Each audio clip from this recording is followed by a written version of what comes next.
Ginosar Valley. Located on the shores of the Sea of Galilee. Throughout history, it has been inhabited, due to being on the ancient sea route, connecting Egypt and Syria, and thanks to the fertile soil, and weather, suitable for many species of crops and fishing. The place is abundant in water, both from the Sea of Galilee and from the Amud and Arbel streams, which flow from the Galilee Mountains. On a cliff to the east, on the Nahal Amud Channel, in the Zotia Cave, also called the Skull Cave, the oldest human skull found in the country was found. Archaeologists disagree as to its age, if it is over 200,000 years old, and also what kind of person it is, perhaps older than Homo sapiens and Neanderthal man. There were several ancient settlements in the valley. Tel Kinneret, which began in the Chalcolithic period, more than 7,000 years ago, according to archaeologists, when man began to use metals. In Bible times, it was an important and central city, surrounded by a wall.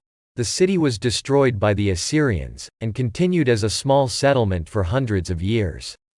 Tel Udum was inhabited for a long time, starting from the early Bronze Age, more than 5,000 years ago, when according to archaeologists the writing began to develop. The ruin of Minnum, also known as Khirbet al-Minya, has been inhabited throughout history.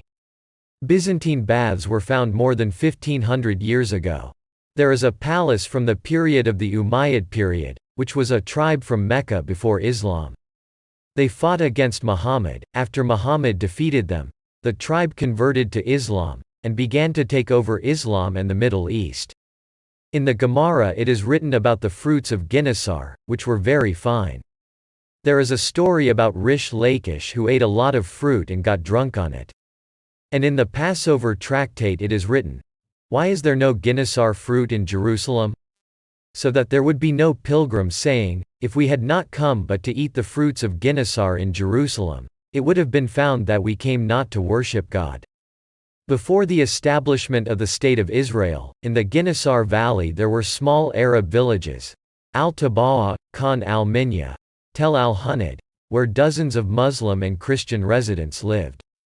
The Templars, who were German Christians, tried to settle, and built a hostel, but malaria weakened them, and then they were expelled by the British. In 1936, a group of Jewish settlers arrived, to establish Kibbutz Ginosar. The lands were owned by Pika, which was a company for Jewish settlement in Palestine. Pika objected, but the tenacity of the settlers increased, despite the many conflicts. During the War of Independence, the Arabs abandoned their villages. The Sapir site is a pumping station for the water of the Sea of Galilee, which raises the water to a height of 250 meters. It is the beginning of the National Sea Carrier, the main water infrastructure of the State of Israel, which carries water from the north of the country, which is rich in precipitation, to the water-poor south. After many years of planning, which began even before the establishment of the state, and years of construction work, in 1964 the national water carrier began to operate.